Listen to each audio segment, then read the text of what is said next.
Hi friends, ഇന്നത്തെ video നമ്മൾ നോക്കാൻ പോകുന്നത് എങ്ങനെയാണ് ഒരു കണ്ടൻസർ മൈക്ക് വർക്ക് ചെയ്യുന്നതെന്നാണ്. എങ്കിൽ നമുക്ക് വീഡിയോയിലേക്ക് പോകാം. ഒരു കണ്ടൻസർ മൈക്ക് എങ്ങനെയാണ് വർക്ക് ചെയ്യുന്നതെന്ന് അറിയുന്നതിന് മുൻപ് നമുക്കൊരു മൈക്ക് എങ്ങനെയാണ് വർക്ക് ചെയ്യുന്നത് നോക്കാം. സാധാരണയായിട്ട് യൂസ് ചെയ്യുന്ന രണ്ട് മൈക്കുകളാണ് റിബൺ മൈക്കും മൂവിങ് കോയിൽ മൈക്കും. ഇപ്പോൾ വർക്ക് ചെയ്യുന്നത് ശബ്ദോർജ്ജത്തെ യാന്ത്രികോർജ്ജമാക്കിയിട്ടാണ് നമുക്ക് എല്ലാവർക്കും അറിയാം. ഇതിൽ രണ്ടിലും ഉപയോഗിക്കുന്നത് ഒരേ സാങ്കേതിക വിദ്യയാണ് അല്ലെങ്കിൽ ഒരേ ടെക്നിക്കാണ്. അതിന് നമ്മൾ പറയുന്ന പേര് വൈദ്യുത കാന്തിക പ്രേരണം എന്നാണ്. ഇത് ഒരു കാന്തിക മണ്ഡലത്തിൽ ഒരു ചാലകം ചലിക്കുമ്പോൾ അതിലുണ്ടാവും കാന്തിക ഫ്ലക്സ് വൈദ്യുതോർജ്ജമായിട്ട് മാറുന്ന ഒരു ഒന്നാണ്. മൂവിങ് കോയിൽ മൈക്ക് വർക്ക് ചെയ്യുന്നത് അതിൻ്റെ ഡയഫ്രത്തിൽ ബന്ധിച്ചിരിക്കുന്ന ഒരു കോയിൽ ഒരു കാന്തിക മണ്ഡലത്തിലൂടെ ഡയഫ്രത്തിൻ്റെ വൈബ്രേഷൻ അനുസരിച്ച് ചലിക്കുമ്പോൾ അങ്ങനെ ഇതിൽ സൗണ്ട് സിഗ്നൽ ഉണ്ടാവും.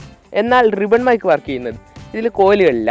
കോയിലുകൾക്ക് പകരം വൈബ്രേറ്റ് ചെയ്യുന്നത് ഈ റിബൺ. കണ്ടൻസർ മൈക്ക് വർക്ക് ചെയ്യുന്നത് അതിൻ്റെ രണ്ട് പ്ലേറ്റുകളാണ്. കപ്പാസിറ്റർ പ്ലേറ്റുകൾക്കിടയിൽ കപ്പാസിറ്റൻസിൻ്റെ വ്യത്യാസത്തില്ല. ഇതിന് കപ്പാസിറ്റൻസ് ചാർജ് ചെയ്യാം, എന്നാൽ മാത്രം ഇത് വർക്ക് ചെയ്യും. ചാർജ് ചെയ്തതിന് 9 മുതൽ 48 വോൾട്ട് വരെ ആവശ്യം. ഇതിലൂടെ കടത്തി വിട്ടാലാണ് സിഗ്നൽ വരും. ഇതിൽ സൗണ്ട് സിഗ്നലും ഇതിലേക്ക് കൊടുക്കുന്ന വോൾട്ടേജ് മിക്സ് ആയിട്ടാണ് വരിക. നമുക്ക് വേർതിരിക്കാൻ വേറൊരു സർക്യൂട്ട് വേണ്ടി വരും. സൗണ്ട് സിഗ്നൽ AC സിഗ്നലാണ് നമുക്ക് എല്ലാവർക്കും അറിയാം. ഇതിന് ഒരു കപ്പാസിറ്റർ ഉപയോഗിക്കും. കപ്പാസിറ്റർ DCയെ കടത്തി വിട്ടില്ല, പക്ഷേ AC-നെ കടത്തി വിടും. ഈ മൈക്ക് വർക്ക് ചെയ്യുന്നതിനെ ഫാൻറ്റം പവർ എന്നാണ്. അതെങ്ങനെയാണ് ഇതിൽ വോൾട്ടേജ് ഉണ്ടാകുന്നത്? ചാർജ് ചെയ്യുന്ന സമയത്ത് കപ്പാസിറ്ററിലെ പ്ലേറ്റുകൾ ചലിക്കുമ്പോൾ ഉണ്ടാകുന്ന ചെറിയ രീതിയിൽ പവർ ഉണ്ടാകുന്നു. അതിനെ ഫാൻറ്റം പവർ എന്നാണ് വിളിക്കുന്നത്. എന്നാൽ കണ്ടൻസർ മൈക്കിനേക്കാൾ കൂടുതൽ ഉപയോഗിക്കുന്നത് ഇലക്ട്രിക് കണ്ടൻസർ മൈക്ക് എന്ന ഒരു മൈക്കാണ്.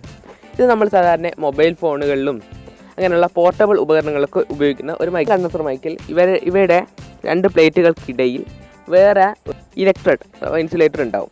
ഇത് ഒരു ഇൻസുലേറ്റർ ഫിലിം ആയിരിക്കും. ഇതിന് ഫാൻറ്റം പവർ ആവശ്യമില്ല. അതിനെക്കൊണ്ട് ഇത്തരം മൈക്ക് കുറച്ചും കൂടെ ഈസി ആയിട്ട് യൂസ് ചെയ്യാൻ പറ്റും. ഇതിന് ഏകദേശം 1.5 വോൾട്ട് കൂടുതലുള്ള വോൾട്ടേജ് മതി. ഈ മൈക്ക് സൗണ്ട് ആംപ്ലിഫൈ ചെയ്യാൻ ഇതിൽ ഒരു ഫെറ്റ് അഥവാ ഫീൽഡ് എഫക്ട് ട്രാൻസിസ്റ്റർ ഇൻക്ലൂഡഡ് ആണ്. നിങ്ങൾക്ക് എന്താണ് ഫീൽഡ് എഫക്ട് ട്രാൻസിസ്റ്റർ എന്ന് അറിയില്ലെങ്കിൽ അതിനെക്കുറിച്ചുള്ള ഒരു വീഡിയോ ഞാൻ അതിൻ്റെ ലിങ്ക് ഞാൻ ഡിസ്ക്രിപ്ഷനിൽ കൊടുക്കാം. പിന്നെ നമ്മൾ ഇതിന് വർക്ക് ചെയ്യുന്നതിനാകെ ഒരു 1 കിലോ ഓം റെസിസ്റ്ററും ഒരു 1 മൈക്രോ ഫാരഡിൻ്റെ കപ്പാസിറ്ററും മാത്രം മതി. വേറെ ഒന്നിൻ്റെ ആവശ്യമില്ല. ഇതിൻ്റെ പോസിറ്റീവ് നെഗറ്റീവ് മനസ്സിലാകാനുള്ള ഒരു കാര്യമാണ് ഞാൻ പറയുന്നത്. ഇതിൻ്റെ നെഗറ്റീവ് ഇതിൻ്റെ അലൂമിനിയത്തിൻ്റെ ബോഡിയാണ് ഇതുണ്ടാവുക. അതുമായിട്ട് ചെറിയ ഒരു കണക്ഷൻ നമുക്ക് കാണാം. ഒരു 3 കണക്ഷൻ വരെ PCB കണക്ഷൻസ് വരെ ഇതിൽ കാണും. അതുകൊണ്ട് നമുക്കിത് പെട്ടെന്ന് മനസ്സിലാക്കാൻ പറ്റും. ഇഷ്ടപ്പെട്ട ലൈക്ക് ചെയ്യുക, ഷെയർ ചെയ്യുക, സബ്സ്ക്രൈബ് ചെയ്യുക.